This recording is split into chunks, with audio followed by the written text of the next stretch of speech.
우리는 11장까지 바울이 복음에 대하여 교리적으로 설명하고 있는 것을 들었습니다. 복음이 뭔가? 예수가 복음입니다. 예수가 그리스도시라는 것이 복음입니다. 복음은 뭔가?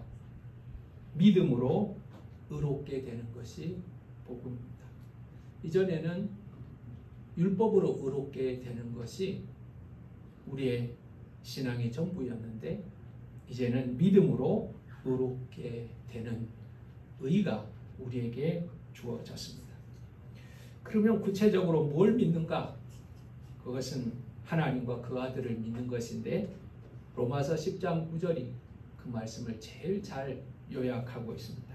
내가 만일 내 입으로 예수를 주로 시인하며 또 하나님께서 그를 죽은 자 가운데서 살리신 것을 내 마음에 믿으면 구원을 받으리라. 아들을 보내신 하나님께서 예수 그리스도께서 죽으시고 다시 부활하게 하셨다는 것을 믿는 믿음이 의롭다 여김을 받는 믿음이라는 겁니다. 종교적 열심이 아닌 그 믿음을 하나님은 의로 여기신다고 말씀하고 있습니다. 우리가 믿음을 가지고 의롭게 됨으로 인하여 이제는 우리가 새로운 관계를 맺게 됩니다. 지난 11장에서 우리는 참 감람나무, 돌 감람나무 비유를 알게 되었습니다.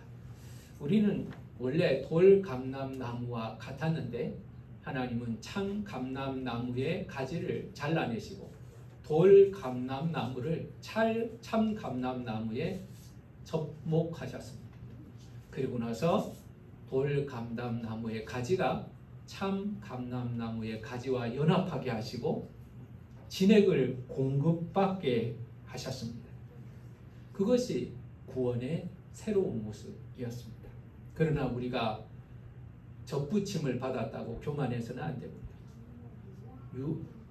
유대인을 향하여 이스라엘을 향하여서 정죄해서도 안 됩니다. 그가 잘라져 나간 것은 하나님의 계획 가운데 있는 것이고 하나님의 때가 되면 그들은 또 다른 열매가 될 것이라고 말씀하셨습니다. 참감람나무의 가지도 아끼지 아니하시는 분이라는 사실을 우리가 기억해야 하고 그러므로 우리는 구원을 받은 것으로 안전하게 살아나가는 것이 아니라 두려움과 떨림으로 구원을 이루라고 말씀하셨습니다. 이것이 지난 11장까지의 전체 요약입니다. 자, 그러면 여러분, 우리는 구원을 받은 사람입니다.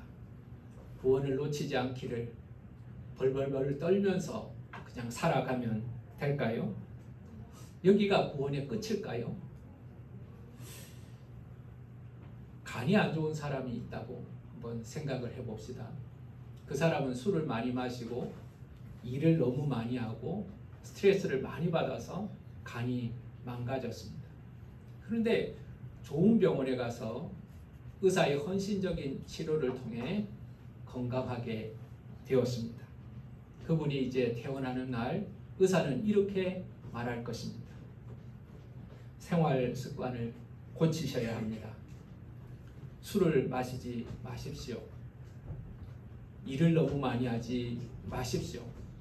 스트레스를 너무 받는 일을 하지 마십시오. 적당하게 운동하십시오. 좋은 음식을 먹으시기 바랍니다. 과거와 같이 당신이 산다면 당신은 과거에 걸린 병에 다시 걸리게 될 것입니다. 라고 말하지 않겠습니까? 우리가 구원받은 사람이지만 과거와 같이 살아간다면 우리는 과거와 같은 모습으로 또다시 죄인의 모습으로 설 수밖에 없을 겁니다. 1세기의 철학자인데요. 에피텍수스라는 사람은 이렇게 의미 있는 말을 남겼습니다. 만약 내가 종달새라면 종달새처럼 살아갈 것이다. 만약 내가 백조라면 백조답게 살아야 한다. 그러나 내가 만일 이성을 가진 인간이라면 하나님을 찬양해야 한다.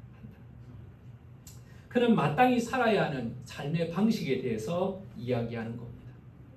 구원을 받은 사람이라면 어떻게 살아가야 하는가? 여러분, 이전에 우리는 죄 가운데 머물러 살아갈 때 하나님과의 관계는 원수와 같다라고 말했습니다. 하나님과 원수하고 싶은 사람이 누가 있겠습니까? 우리는 할 수만 있으면 다른 사람과도 화평하게 지내고 싶죠. 그런데 하나님과 원수지고 싶은 사람이 어디 있겠습니까? 그러나 그것은 우리가 선택한 것이 아니라 우리의 삶의 결과로서 하나님과 원수가 되는 겁니다. 우리가 죄를 사랑하고 죄 가운데 머물러 있고 죄가 우리 가운데 있다면 죄가 하나님과 원수가 되기 때문에 하나님이 죄를 미워하시기 때문에 우리가 죄를 먹고 죄를 마시고 죄 가운데 거함으로 말미암아 우리가 하나님과 원수가 되는 관계를 맺을 수밖에 없었던 겁니다. 우리가 죄를 짓는 것 같지만 마치 내가 처음에 마약을 시작하거나 결국은 마약의 종이 되어서 마약을 끊지 못하고 마약이 없으면 못 사는 사람이 되는 것처럼 자신이 망쳐지는 줄 알면서도 마약을 찾고 찾는 중독자처럼 죄도 처음에는 내가 죄를 짓지만 죄가 나를 끌고 다니게 되고 죄의 종로로 타게 되고 인정하고 싶지 않지만 죄 가운데 거하는 자는 사탄의 종로로 탈 수밖에 없는 것입니다. 그런데 여러분, 우리가 의로운 자가 되었습니다. 의롭다는 것은 인간의 본능이 아닙니다. 인간의 노력으로 얻어질 수 있는 것도 아닙니다. 하나님의 성품이고 하나님이 우리에게 허락하신 아름다움입니다. 우리가 의롭게 되었습니다. 이제 아름다운 그리스도라는 나무에 접붙임을 받았습니다. 그리고 날마다 그 진액을 공급받게 되었습니다. 하나님께 속한 자가 되고 아름다운 나무에 속한 자가 되었다면 우리는 과연 어떻게 살아가야 하는가? 12장부터 로마서의 마지막까지 로마서는 그 이야기를 하고 있는 겁니다. 구원받은 사람들은 어떻게 살아야 할까? 복음이 무엇인가를 깨달은 사람들은, 복음을 경험한 사람들은 과연 어떻게 살아야 하나? 그 이야기를 하고 있는 겁니다. 여러분, 복음은요, 관계에서 출발하는 것이라고 말했습니다. 하나님과 원수된 관계였어요. 그러나 이제는 접붙임을 받은 관계가 되었습니다. 자, 그래서 구원받은 사람은 하나님과의 관계가 달라지게 되는 겁니다. 하나님과의 관계가 달라지게 되는 것입니다. 오늘 본문 말씀 1절, 2절은 달라진 우리의 삶, 하나님과의 달라진 관계를 표현하는 데 있어서 1절은 육체적인 변화, 2절은 영적 변화, 내적 변화에 대해서 설명하고 있습니다. 1절 말씀을 우리 한번 다시 읽어보겠습니다. 시작. 그러므로 형제들아, 내가 하나님의 모든 자비하심으로 너희를 권하노니 너희 몸을 하나님이 기뻐하시는 거룩한 산 제물로 드리라. 이는 너희가 드릴 영적 예배니라. 여러분, 오늘 본문 말씀에 뭐라고 말합니까? 너희 몸을 이렇게 말합니다. 오늘 여러분 예배하면서 짐승을 끌고 온 사람 있습니까? 양 끌고 오거나 송아지 끌고 오거나 염소 끌고 오거나 하다못해 비둘기라도 한 마리 끌고 와야 됩니다. 요즘 교회는 개 데리고 교회 가는 교회가 있다 그래요. 정말 이제 큰일입니다. 교회도 개 우리를 좀 만들어 놔야 되는 것 같아요. 바울은 우리가 새로운 존재가 되었다는 것을 설명하기 위해서 과거의 예배를 예로 들고 있습니다. 과거에 우리는 어떤 예배를 드렸던가? 짐승을 끌고 왔습니다. 그리고 짐승을 죽여서 하나님 앞에 드렸습니다. 살아있는 짐승을 죽입니다. 피가 뚝뚝 떨어지게 합니다. 그리고 몸을 가릅니다. 죽은 사체를 하나님 앞에 불에 태워서 드리는 것이 제사의 모양이었습니다. 그런데 오늘 본문 말씀은 이렇게 말합니다. 이제 너희는 다른 제사를 드리라는 겁니다. 죽은 짐승이 아니라 너희 몸을 산 제사로 드리라는 겁니다. 죽은 짐승을 가지고 죽은 제사를 드리는 것이 아니고 너희 몸을 제물로 하여서 살아있는 제사를 드리라 이렇게 말씀하고 있는 겁니다. 여러분, 이제 우리가 하나님 앞에 나아갈 때 짐승을 가지고 나가지 않아도 됩니다. 하나님은 우리 몸을 산 제물로 하나님께 드리라 그렇게 말씀하고 있는 겁니다. 그런데 여러분, 산 제물이라는 것, 근데 살아있다는 것에 그치지 않고 오늘 성경을 가만히 보면 거룩한 산 제물이라고 말합니다. 거룩한 산 제물로 드리라. 여러분, 산 제물로 드리라 그러면 자신이 있어요. 우리는 살아있기 때문에 자신이 있어요. 그런데 하나님께서 거룩한 산 제물로 드리라 이렇게 말씀하고 있습니다. 여기는 자신이 없어요. 거룩하다? 내가 어떻게 거룩할 수 있나? 내가 거룩한가? 여러분, 자신이 없는 거예요. 내가 거룩하여 지려고 하다가는 또다시 율법을 행하는 실수를 범하게 됩니다. 그러면 여러분, 살아있는 제물, 거룩한 산 제물이 되기 위해서는 어떻게 해야 할까요? 그것은 여러분, 우리 안에 예수 그리스도께서 계심으로 우리는 거룩한 산 제물이 되는 것입니다. 예수 그리스도가 거룩하시기 때문에 거룩하신 예수가 내 안에 계심으로 말미암아 나는 거룩한 산 제물이 된다는 것입니다. 우리가 항상 기억해야 될 것이 내가 단독으로 하나님 앞에 나아갈 수 있는 자격은 없습니다. 부정하기 때문에 그렇습니다. 제사장들이 얼마나 겁이 났으면 옷에 방울을 달고 하나님을 섬겼습니다. 딸랑딸랑 딸랑딸랑 정신 차리자 정신 차리자 하나님 앞에 정신 차리자. 여러분, 그런 제사장조차도 하나님을 섬기는 일에 두려워서 떨면서 섬겼는데 우리가 어떻게 거룩한 제물이 될 수가 있겠습니까? 우리 안에 거룩함이 아니라 예수 그리스도의 거룩하심, 예수 그리스도의 의를 의지하여 하나님 앞에 나아가게 되는 것입니다.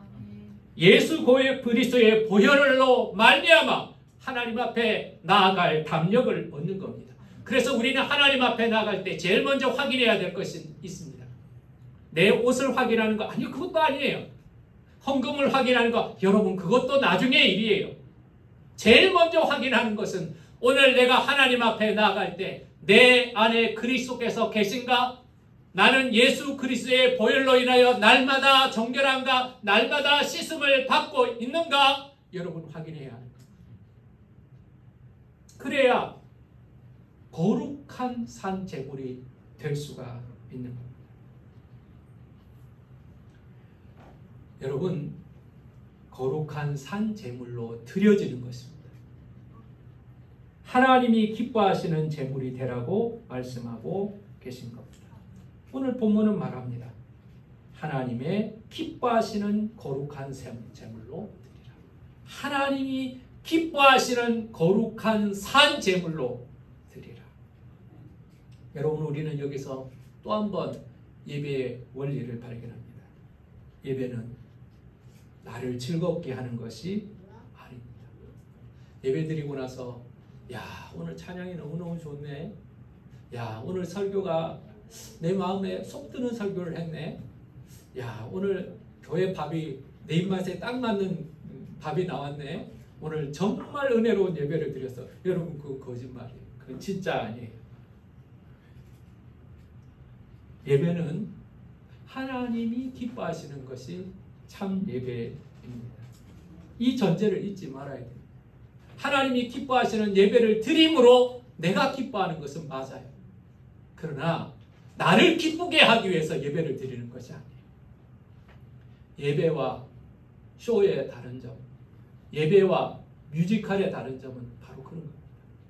음악도 있고 미술도 있고 사람도 있고 관객도 있고 여러 사람들이 등장하는 것 똑같아요. 뮤지컬도. 그러나 뮤지컬은요, 사람을 즐겁게 하려고 공연을 하는 겁니다. 근데 예배는요, 비슷하게 앉아있지만 하나님을 기쁘게 하려고 그 모든 사람들이 연주자가 되는 것입니다. 오늘 하나님이 내 찬송 기뻐하셨을까요? 여러분, 그런 기준으로 찬송해야 합니다. 여러분 오늘 남조도의 찬양 열심히 하셨어요. 사람 앞에 아멘 박수 받는 게 목적 아니에요. 하나님이 우리 찬송 기뻐하셨을까? 하나님이 내 봉헌 기뻐하셨을까? 내가 비 오는 날이지만 일찍 나와서 봉사하였는데 하나님 나의 봉사 기뻐하셨겠는가? 선을 보러 나갈 때요, 우리는 아름답게 입고 깔끔하게 입고 잘 보이려고 노력을 합니다. 뭐 그래봐야 별 차이가 없지만 막 머리에다가 힘을 주고 화장도 특별하게 생각하고 열심히 노력합니다. 왜 그럴까요? 그 사람에게 잘 보이려고 하는 거죠. 그런데 여러분들이 하나님 앞에 나올 때는 왜 자유롭게 나간다고 말합니까? 그 자유롭게 나간다는 말이 내 마음대로 한다는 것입니까? 아니면 하나님을 기쁘게 하는 자유입니까? 이 예배는요, 구약의 제사를 대신하는 것입니다. 이제 우리가 드리는 영적 예배는 짐승을 드리는 구약의 예배가 아니라 우리의 몸을 거룩한 산 제물로 드리는 영적 제사이고 하나님이 기뻐하시는 것이죠. 이렇게 거룩한 산 제사를 영적 예배로 드리는 것입니다. 우리의 몸이 하나님의 거룩하고 살아있는 제물이 되었다. 여러분, 이것을 기억해야 합니다. 우리의 신앙은 영적 변화입니다. 그러나 영적 변화는 우리의 몸의 변화를 수반합니다. 영적으로 내적으로만 변화되고 내 몸이 여전히 하나님 앞에 드려지지 않았다면 그건 가짜입니다. 마음이 가면 몸이 가게 돼 있잖아요. 영적인 변화가 일어났다면 육적으로 여러분의 지체가 하나님 앞에 거룩한 산 제물로 드려져야 하는 것입니다. 두 번째 2절을 보면요, 마음의 변화를 설명하고 있습니다. 하나님과 어떤 마음의 변화를 가져야 되나? 하나님 앞에서 어떤 마음의 변화를 가져야 되나? 우리 다 같이 2절을 한번 다시 읽어보겠습니다. 시작. 너희는 이 세대를 본받지 말고 오직 마음을 새롭게 함으로 변화를 받아 하나님의 선하시고 기뻐하시고 온전한 뜻이 무엇인지 분별하도록 하라. 그렇게 말합니다. 여러분, 우리 마음이요, 그대로 있어서는 안 된다는 거예요. 그대로 있어서는 안 된다는 거예요. 이 세대를 본받지 말고 마음이 새로워지는 변화를 경험하라는 거예요. 이 세대를 본받지 말고 마음이 새로워져서 변화를 받으라는 겁니다. 그리고 나서 그게 첫 단계예요.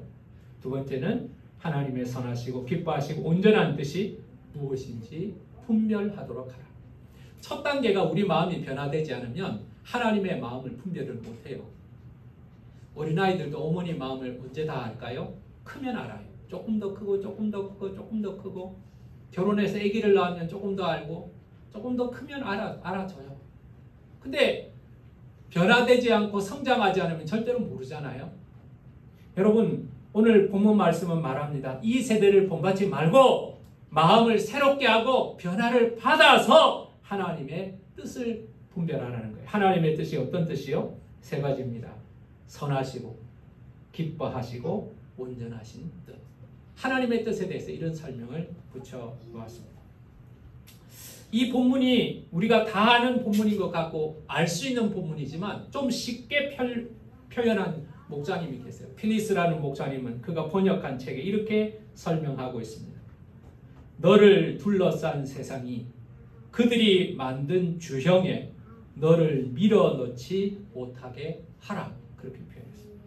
이 세대를 본받지 말고라는 것을 이렇게 표현을 한 겁니다. 여러분, 모세는요, 이스라엘 백성들을 그 시내산에서 하나님의 뜻을 깨닫고 이렇게 말했습니다. 너희는 가나안 사람들 본받지 말라. 가나안 사람들 본받지 말라. 산상수훈에서 예수님께서는 뭐라고 말씀하십니까? 너희는 나를 본받는 자가 되라. 여러분, 유행을 따라가는 것이 젊은이들의 감각이라고 생각합니다. 유행을 따라 살아갈 때 사람들은 편안함을 느낍니다. 사람이 가지고 있는 본능 중에서요, 혼자서 어떻게 거스리는 것을 대단히 불편해합니다. 사람들은요, 혼자서는 바른 일하는 것도 두려워합니다. 그러나 같이 움직이면 나쁜 일도 과감하게 합니다. 여러분, 혼자서는 신호등 위반을 잘 못합니다. 그러나 여러 사람이 빨간불에 건너고 있으면요, 건너도 되는 것처럼 따라서 건너게 되는 것이죠. 근데 주님은 말씀하십니다. 너희는 이 세대를 본받지 말라. 가만히 있으면 흘러갑니다. 강물에 가만히 누워있으면 강물 따라 흘러갈 겁니다. 그리고 강물 따라 흘러가다가 폭포가 내려오면, 만나게 되면 폭포에 떨어지게 되겠죠. 여러분, 시대를 분별할 수 있어야 합니다. 시대를 거절하는 용기도 필요합니다. 너희는 이 세대를 본받지 말라, 이렇게 말씀하고 계십니다. 여러분, 이 시대를 거절하는 용기가 있어야 합니다. 그러나 이것이 전부가 아닙니다. 마음을 새롭게 하라는 겁니다. 변화를 받으라는 겁니다. 에베소서 4장 22절은 이 본문과 같은 구절을 설명하고 있습니다. 너희는 유혹의 욕심에 따라 썩어져가는 구습을 따르는 옛 사람을 벗어버리고 오직 너희의 심령이 새롭게 되어 하나님을 따라 의와 진리의 거룩하심으로 지으심을 받은 새 사람을 입으라, 이렇게 표현했습니다. 여러분, 과거의 단절로는 부족합니다. 과거의 단절로는 부족합니다. 새 사람을 입어야 됩니다. 변화를 받아야 됩니다. 예수님께서 변화산에 올라가셔서 변화되신 것처럼 우리는 주님 안에서 변화되어야 합니다. 신부는 이미 변화되었습니다. 접붙임을 받았기 때문에 그렇습니다. 하나님이 우리를 의롭다고 선언하셨습니다. 그렇다면 우리는 거기에 합당한 변화에 힘써야 하는 겁니다. 새로운 사람이 되어야 합니다. 어떤 변화가 필요합니까? 주님의 형상으로 변화를 받아야 합니다. 주님의 마음을 갖게 해달라고 기도해야 합니다. 주님의 형상을 드러내며 살게 해달라고 기도해야 합니다. 이게 불가능한 일이 아닙니다. 왜냐? 그리스도가 내 안에 계신다면, 그리스도가 내 안에 계신다면, 내가 그리스도와 교제하고 내가 그리스도를 묵상하고 날마다 그의 음성을 듣기를 원한다면 내가 노력하지 않아도 내 안에 계신 그리스도가 나를 통하여서 드러나게 될 것입니다. 향기는 보이지 않지만 주머니에 담아놓아도 향기가 나지 않습니까? 그리스도가 내 안에 있다면, 내가 그리스도와 함께 동행한다면, 성령 안에서 그리스도를 의지한다면 여러분, 우리는 변화될 수 있는 겁니다. 이건 나의 노력으로 되는 것만은 아닙니다. 성령이 하시는 일입니다. 성령의 도움을 구해야 합니다. 나의 외모가 변하는 것이 관심이 아니라 내 속사람이 새 사람이 되었는지를 살펴야 합니다. 사람들은 우리의 겉모습을 보지만 하나님은 우리의 속사람을 보시기 때문에 그렇습니다. 자, 여러분, 내적 변화가 일어났습니다. 그러면 어떤 일이 벌어질 수 있을까요? 하나님의 선하시고 기뻐하시고 온전하신 뜻이 무엇인지를 분별하도록 하라. 하나님의 뜻을 분별하도록 하라, 이렇게 말합니다. 하나님의 뜻을 분별하면서 살아라는 거예요. 그전에는 내 뜻대로 살았습니다. 내가 원하는 것을 하려고 살았습니다. 더 어릴 때는 어떻게 해요? 부모가 원하는 대로 살려고 애를 쓰죠. 부모가 원하는 대로, 사람들이 원하는 대로 살려고 애를 씁니다. 그러나 이제 참감람나무의 접붙임을 받았고 하나님의 자녀가 되었기 때문에 이제는 주님의 뜻이 무엇인지를 분별하면서 살아가는 겁니다. 우리는 다른 사람의 뜻에 따르는 것에 불만이 있습니다. 왜 그렇게 해야 합니까?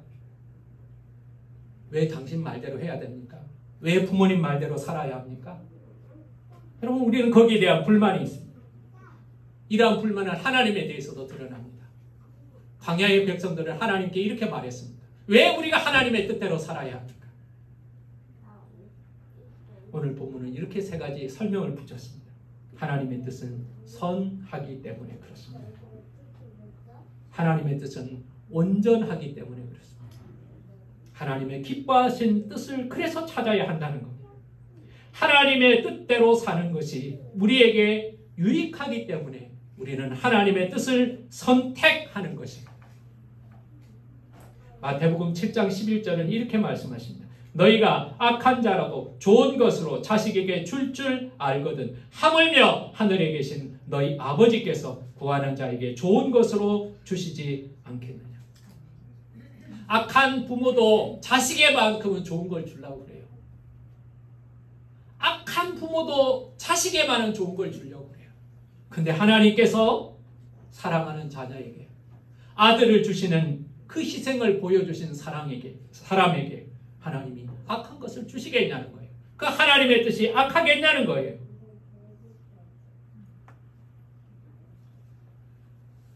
믿음은 내 뜻을 내려놓고 하나님의 뜻을 선택하는 겁니다. 그게 쉬운 일이 아니에요. 바울은 그것으로 인하여 굉장히 고민을 했던 사람입니다. 굉장히 고민을 했던 사람입니다. 내 뜻을 내려놓고 하나님의 뜻을 선택하는 것. 하나님의 뜻은 선하시고 기뻐하시고 온전하시기 때문에 우리는 하나님의 뜻을 구하고 하나님의 뜻을 선택하는 것입니다. 복음서에 보면 가늠한 여인이 나옵니다. 가늠하다가 끌려 나왔습니다. 사람들은 그 여인을 앞에 놓고 예수님께 질문합니다. 주님, 모세는 가늠한 여자를 돌로 치라고 했는데 주님은 어떻게 하시겠습니까? 우리 이 여자를 어떻게 해야 될까요? 그때 예수님께서 말씀하셨죠. 죄 없는 자가부터 먼저 돌로 치라. 죄 없는 자가 돌로 치라. 그때 사람들은 한 사람 한 사람 돌을 놓고 떠나갈 수밖에 없었어요. 다 떠나갔습니다. 죄가 없는 사람은 단 한 사람도 없었기 때문에 다 떠나갔습니다. 그 여인과 예수님만 남았어요. 예수님께서 주위를 돌아보게 하셨습니다. 아무도 없는 것을 확인하셨습니다. 그리고 나서 그 여인에게 말씀하셨습니다. 가서 다시는 죄를 짓지 말라고 하셨습니다. 여러분, 예수님께서는 너는 과거와 같이 살아도 된다고 허락하지 않았습니다. 너 또 죄를 짓고 가늠하다가 걸리면 나한테 오라고 하시지도 않았습니다. 너 그렇게 살지 말라고. 용서하셨지만 다시는 죄를 짓지 말라고 말씀하셨습니다. 한 사회학자가 왜 교회가 세상의 영향력이 줄어들었는가에 대해서 고민을 했습니다. 과거에는 그렇지 않았는데 왜 요즘의 교회는 세상의 영향력이 없어졌는가? 결론은 무엇입니까?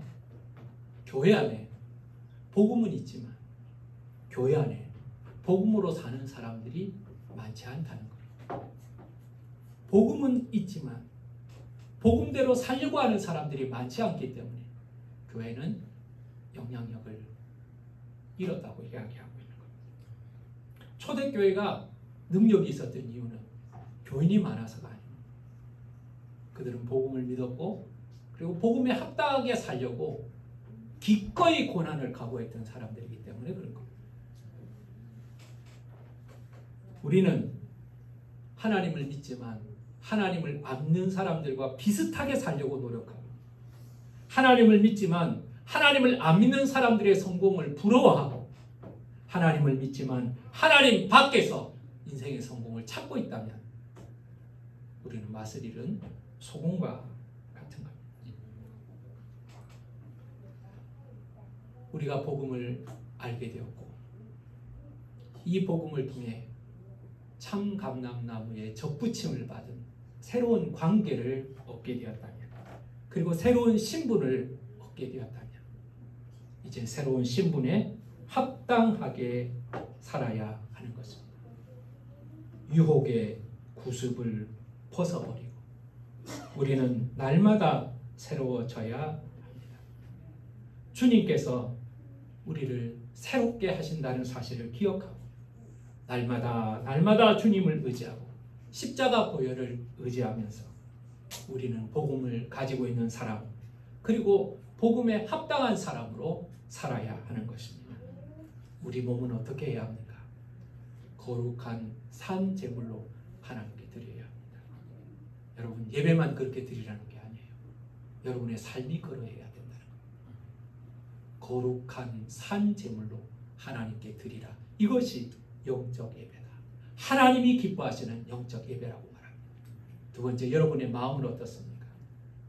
이 시대를 본받지 말고 새롭게 함으로 변화를 받아 하나님의 선하시고 기뻐하시고 온전한 뜻을 분별하며 하나님의 기뻐하시는 뜻을 분별하며 살아가는 것.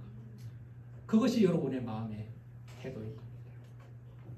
사람들은 인생을 어떻게 살아야 하는지 답이 없다고 말합니다.